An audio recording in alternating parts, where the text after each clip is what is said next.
Hi everybody, Jennifer Blevins-Smith with Integral Clinic Solutions, and you're watching my YouTube channel, Navigating the Business of Medicine.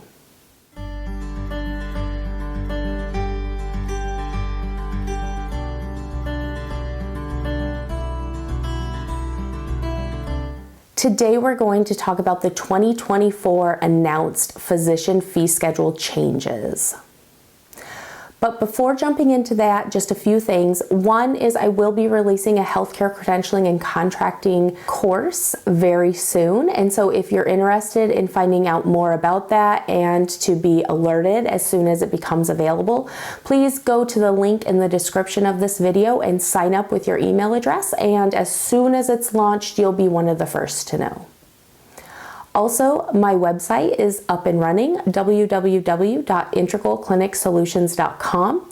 There you'll be able to find a blog page that my husband turns all my videos into blogs so that they can be in a readable format and you can reference them at a later date, as well as a resources page for links that I have discussed or shared in videos in the past to make it easier for them all to be in one place for you. So make sure you check it out.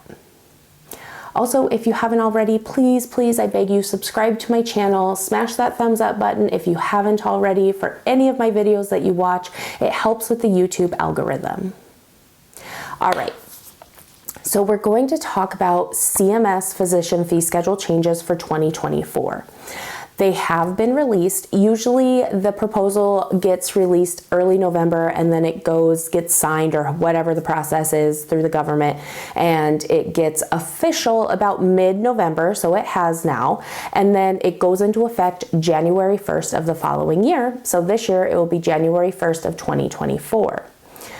The physician fee schedule is based on multiple different factors, and I actually have an old video where I kind of reviewed how the physician fee schedule is calculated. There's conversion factors, there's RVUs, there's localities based on your geographical location in the country because things cost more in certain places than others.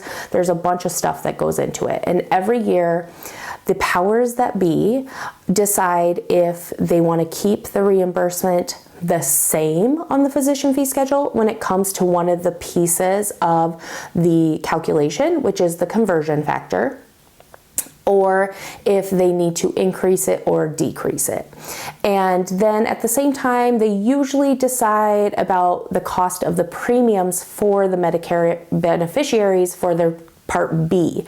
So Medicare beneficiaries have to pay a premium for their Part B coverage. And so usually around the same time that the physician fee schedule changes come out for physicians and healthcare is when they announce if there's going to be any increase or decrease to the premiums for Medicare Part B beneficiaries.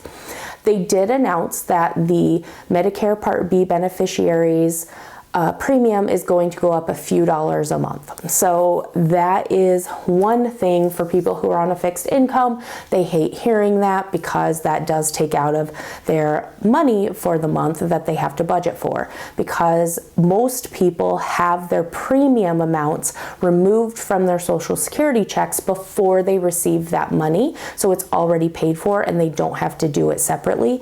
Not all people do it that way. People have a choice, but most beneficiaries have that done, so it's out of their mind and they don't have to worry about it. But it does reduce the money they're getting. So with things already being more expensive right now in the economy, they are going to be getting less on their Social Security checks because their premiums are going to be more monthly. You can easily, I just grabbed my phone, you can Google, I just said CMS reimbursement rate for 2024 and it comes out. It's really nice. It's easy to find. And like I said, you can even put in the beneficiary premiums and whatnot, but it is going to definitely be affected or changed. So it's good to know this for your budgeting for next year. Also, if you need to make any changes to your fee schedule based on this fee schedule, because most contracts with your payers are based off your Medicare fee schedule, whether it's the total amounts or the RVUs, you want to make sure if you need to make any adjustments, you do ahead of time since we're coming into the end of the year.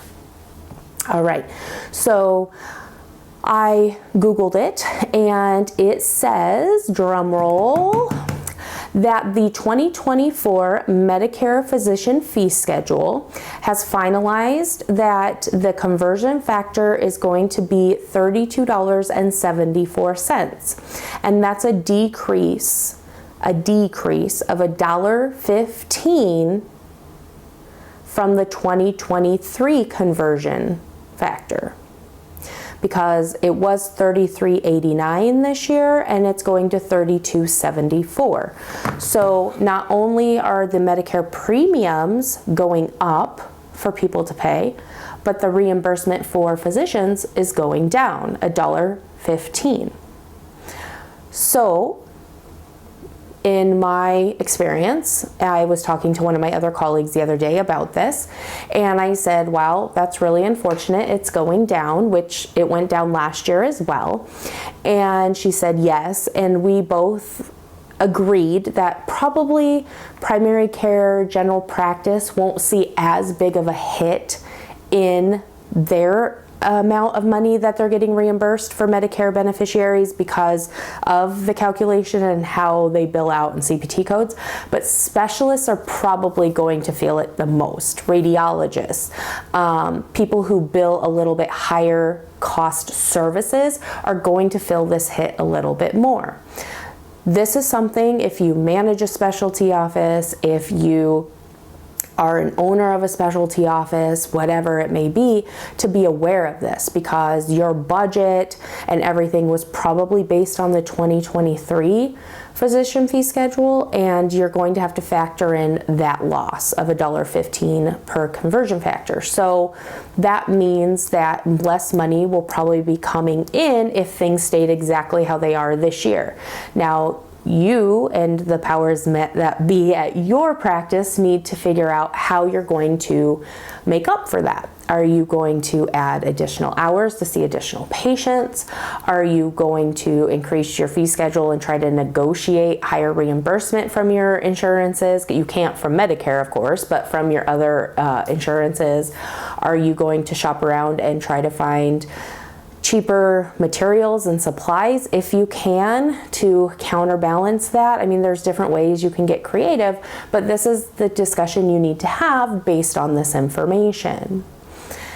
It is kind of unfortunate that it comes so late in the year before the new fee schedule starts, because, I mean, you get it in mid-November, which basically leaves you about 6 weeks till the end of the year. But if you look at it in days that you work, like business days, it's a lot less than that when you throw in the holidays and people being off and then people taking the end of the year vacations and PTO and stuff like that. It really takes you down to a time crunch kind of to figure all this out. I really wish they would announce it by like October 1st to give you almost like 3 months to figure it out, but they don't. So hopefully you are watching this, hopefully you are doing your research, you're figuring it out, and you're not waiting till the last minute or finding out at the last minute. So please share this video with anybody whom you feel needs to hear this, because it needs to be considered before moving into the next year, before January 1st, because that's when those new fees go into effect. If you have any questions or comments about this, please leave that in the comments below. Smash the thumbs up button if you found this video helpful, and please subscribe to my channel if you haven't already. Again, please share this with any of your colleagues whom you feel need to hear it as well. Thank you so much. I hope you guys are enjoying the end of your year, and we'll see you next time. Bye-bye.